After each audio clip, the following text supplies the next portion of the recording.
Welcome to Navigating the Customer Experience. Want to improve your organization's customer service? Looking for insider tips to knock your customer socks off? Then you're in the right place. Here's your host, Yannick Grant. Welcome to Navigating the Customer Experience. On today's episode, our guest is Alan T. Lamb. Alan believes he is fortunate to have developed a unique set and a differentiated perspective to date within his roles spanning media, tech, entertainment, and sports as an operating executive, a growth stage strategic investor, an M&A investment banker, a business intelligence researcher, and a multiple-time digital entrepreneur. Alan has been a two-time entrepreneur conceptualizing and launching 2 digital media platforms focused on enhancing engagement value for consumers and brands. His latest growth concept is Cheddah, a marketing intelligence and digital loyalty platform that delivers location-aware, cash-based incentives to users in exchange for responses to quick surveys from brands. Alan earned an MBA from the MIT Sloan School of Management, where he concentrated in entrepreneurship and innovation, as well as a master's degree in computer science and a bachelor's degree in mechanical engineering from Cornell University. So without further delay, welcome, Alan. Thank you so much, Yannick. Awesome. Okay, so Alan, we'd like you to share a little bit about your background and your journey. I know that you have a lot of background in terms of your technology background, entrepreneurship, innovation, and computer science, as well as mechanical engineering. Just tell us a little bit about how you got to where you are today. Yes, indeed. Well, thank you so much, Yannick. And I appreciate your mentioning just the diverse background and trail that I've had to now. I had the fortune of studying engineering and computer science while in school. And while I thought I would have become a full-fledged engineer at one point in my life, in fact, I never stepped into the tech world. I ended up going into the financial services sector and remained there for quite some time. But fortunately, despite doing that, I was able to feed my hunger for entrepreneurship and really tapping into the origins of tech, data in particular, that I had academically by starting a couple of businesses. I also, just by nature of the various sectors I was involved in, which included media, entertainment, and sports, as I was an investment banker and a private equity professional, I was able to, again, engage the consumer almost from a psychological standpoint, as well as from just sheer movements around the world in their day-to-day lives. So I've been quite fortunate in that having an interest academically along the way, having started a couple of businesses, and also being in financial services and engaging the narrative of the consumer, I've been able to enjoy that core focus of mine. Brilliant. All right. So you are extremely diversified. Now, what piqued me about your bio when we were introduced to have you interviewed on the podcast was this digital media platform that you've created that focuses on enhancing engagement value for consumers and brands, that you've dubbed as Cheddah. So before you even explain what Cheddah is, could you tell us what maybe drove you to create a name as Cheddah? Could you maybe link the name to what the actual item or product is supposed to deliver to the consumer? Oh, well, wonderful question. Thank you for asking that about the name. Well, Cheddah, interestingly, is slang for cash money. Oh, really? In many, many circles. And in thinking about the consumer and what was missing in the consumer realm as it relates to gathering data and where we are in today's world in terms of surveys, one thing I thought was missing was an incentive for the consumer that would drive them to action and want to continue to provide their own data, their personal data, back to brands. And when you think about incentives, as I did some years ago, I thought, what is the best incentive in the world for many people? Money. As they are moving about. And it's really cash money. So what Cheddah represents is cash-based incentives for this action of delivering data to brands. Wow. Okay, so it's a mobile app. Am I correct? That is correct. It is a mobile-first platform, although we exist across any window where a consumer might interface, which includes the web or even in person via an iPad. All right. So it's a free mobile app that provides a fast way to earn real-time cash-based incentive by answering a quick set of survey questions. Could take you up to 60 seconds from brands on your day-to-day thoughts and experiences. And so when this information is generated about the brand, who gets the information? Does it come back to your organization and you push it to the brand? I mean, how does it work?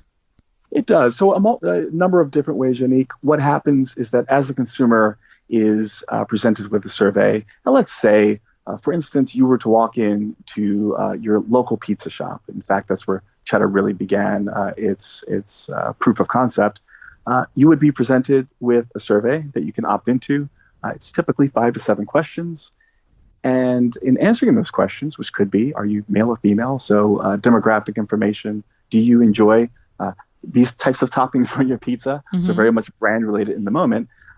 We capture those, and then you are able to use your incentive on the spot. What happens to that data is that Cheddah collects that and feeds it back to the brands. So that's one stop.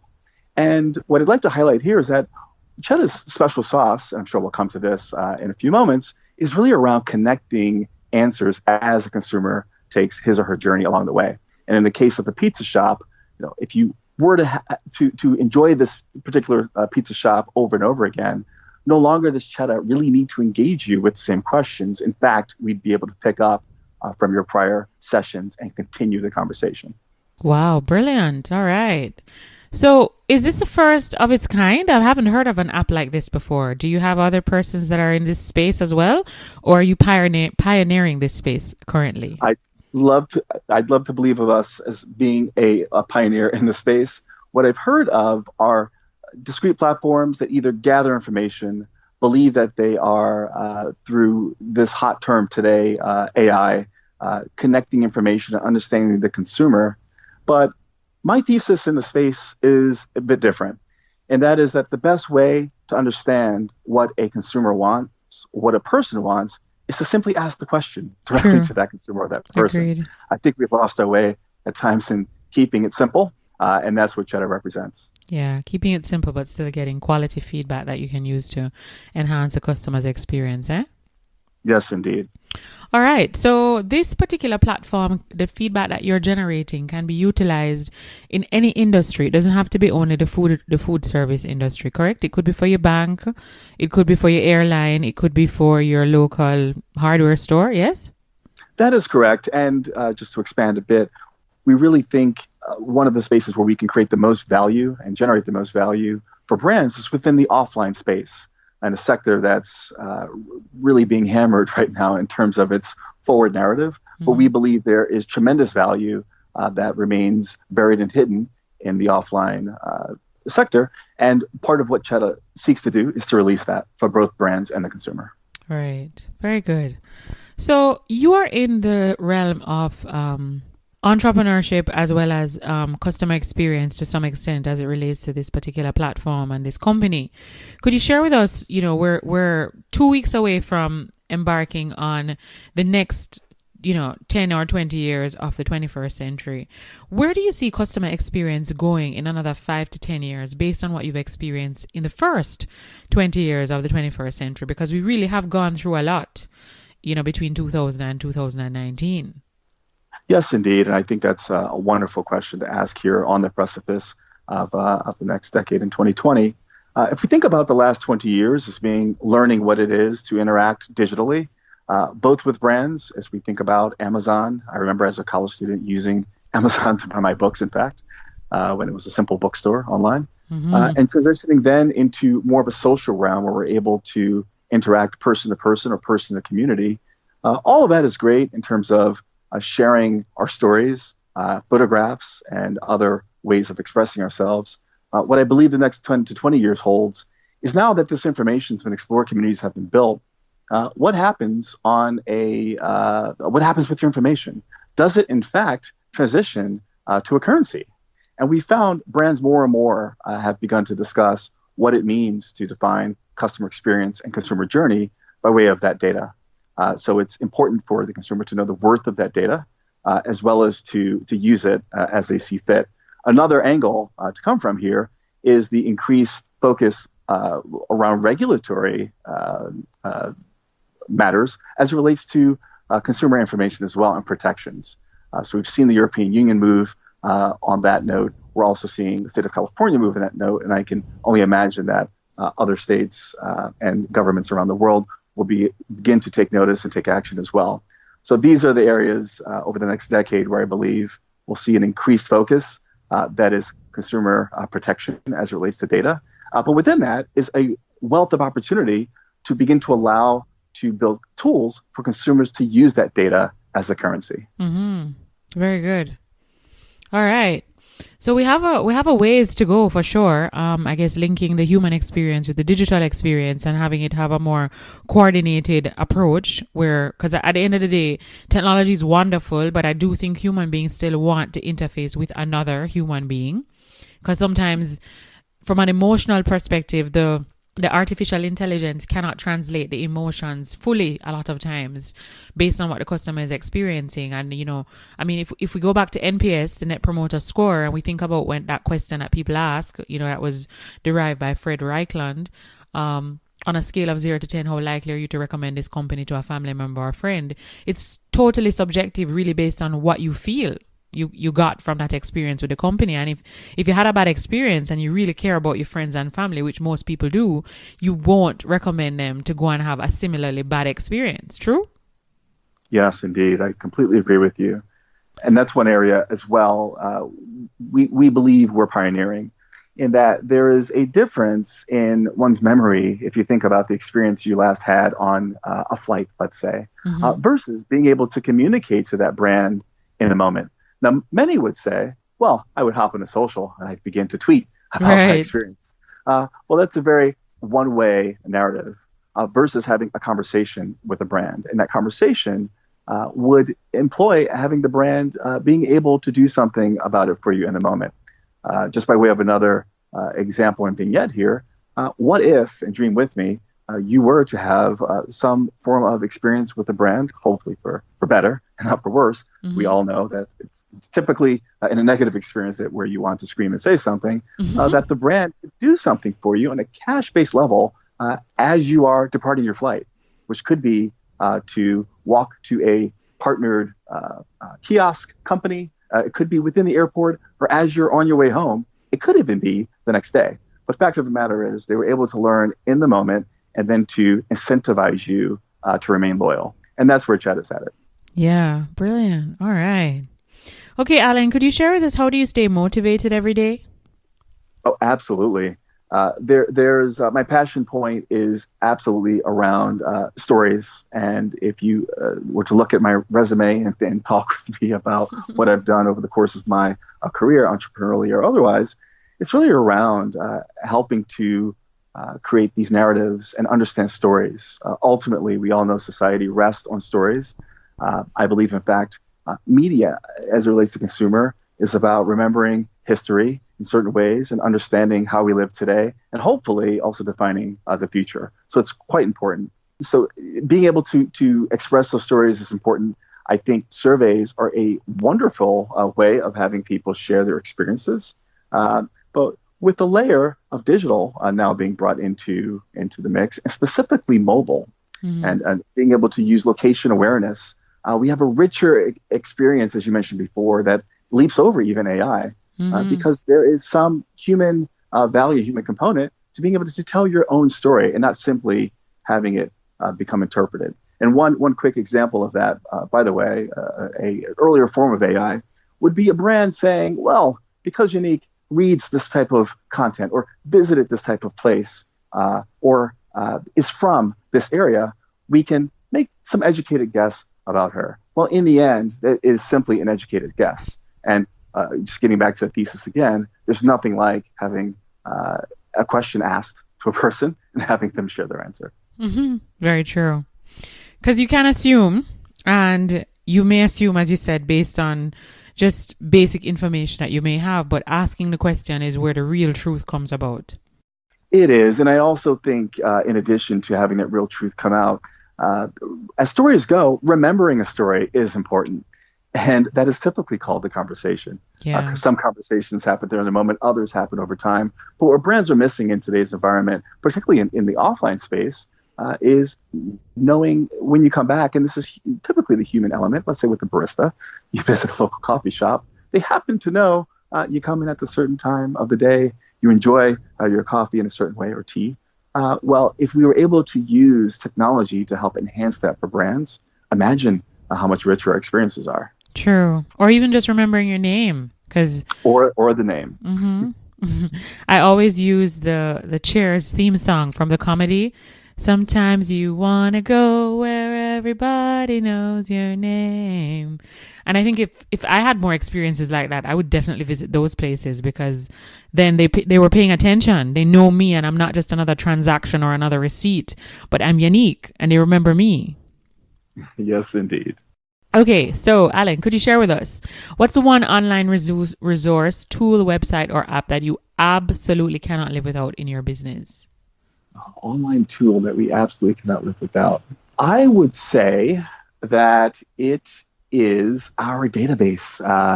If that counts as online, it's not consumer accessible, but we happen to be on the AWS platform, which many others are. We absolutely can't live without that as a business. And then, personally, as a consumer, I think anything that relates to brands that I love and being able to interact with my information is of importance to me. I happen to do a lot of flying, so I enjoy a particular brand of airline. And what I enjoy about that experience and their loyalty is that since they've known I've traveled to certain places around the world, and they know the frequency with which I travel, there are certain types of experiences and ways of incentivizing me that tend to appear in my feed versus another person's. So I like that. And I also think, as I think about that as relates to Cheddah, it's stepping outside of the sphere of that airline and beginning to understand that I am not simply a consumer who flies. I am a consumer who eats. I'm a consumer who exercises. Mm-hmm. And to the extent those brands can begin to speak with each other, with me at the center, that's also another way of viewing Cheddah. We're really looking to create a mesh network of particularly offline brands, as well as online brands who don't have an offline presence, where we can look at the consumer as a single individual who happens to be multifaceted. All right. So could you share also with us maybe one or two books that have had the biggest impact on you? So one of the books, Unique, that I've read recently, in fact, it's called Modern Monopolies by Nicholas Johnson. And what's impacted me about that book the most is the quote-unquote monopolies of today look very different than those of yesterday. And when you had manufacturing plants popping up in communities to build whatever they were building, whether it be cars or ovens or whatever else was going into homes or into people's lives, today, being able to build digitally and at a very rapidly scaled basis looks very different than that world, perhaps 100 or 50 or even 20 years ago. So that's been impactful in thinking about how to both strategize with Cheddah, as well as to think about the next 5 to 10 years as relates to what the world might look like in a world of Facebook or Google or Amazon. Mm-hmm. So Modern Monopolies. Do you have any others, or is that the only one you'd like to share? One other I'd love to share, Unique, is Creativity Inc. By Ed Catmull. That's just the story of Disney and the various iterations that Disney took as a company. Mm-hmm. And just thinking about how Walt Disney, starting with very small efforts around a hand-drawn mouse and being able to create that into the global brand that it is today, lots of learnings on both the wins and the losses. And I think it's the losses that are often important in stories to understand those. And I thought Creativity Inc. did a wonderful job of sharing those and how rich it was in both describing the start of Disney as well as the multiple iterations of both executives, people, mm-hmm. and other companies that have spun out from those people since its inception. All right. So Modern Monopolies and Creativity Inc., correct? Yes, indeed. All right. So we'll have the links to those books in the show notes of this episode for our listeners who would like to tap into some of that wonderful knowledge that Alan has shared with us. Now, Alan, could you share with us maybe one thing that's going on in your life right now that you are working on, that you are really excited about, either something that you are working on to develop yourself or something that you are working on to develop your people? Yes, I can share. I have a wonderful passion for theater and live performance. It is something that I spend resources toward, which includes my time and money as well. And what I enjoy about live performance and theater gets back to the core of what I've mentioned here a bit earlier, and that is about narrative and storytelling. It's sometimes a lost art within our society. And having grown up in New York and still a resident of New York, it's an arts town. And I think that the current sets of generations who are walking around and coming of age, it's important for us to be able to share and engage in each other's stories. So what am I working on? I have been a long time itching producer.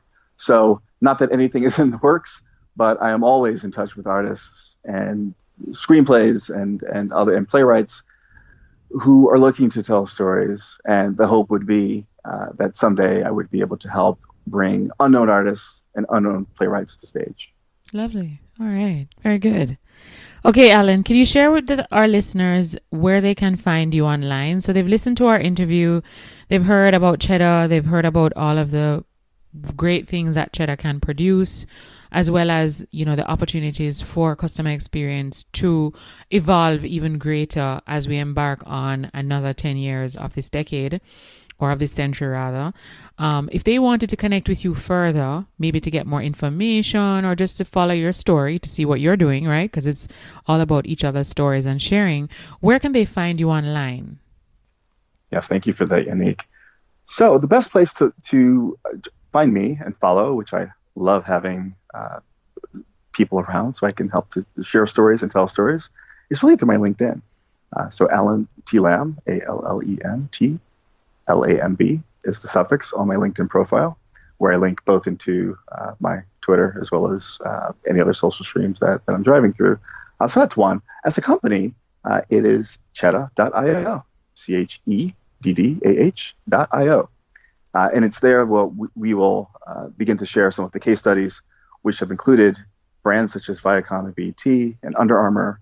And most recently, one of our most exciting partners has really been the YMCA, a fitness and exercise venue where you may not be a member yourself, but I like to say everyone knows a member of the YMCA. True. And what we enjoy about that is helping to transition those members, branch network by branch network, from a very offline experience with the YMCA into one that is digitally connected as a mesh. So you can look out at Cheddah.io for more stories and case studies on those experiences. Great. All right.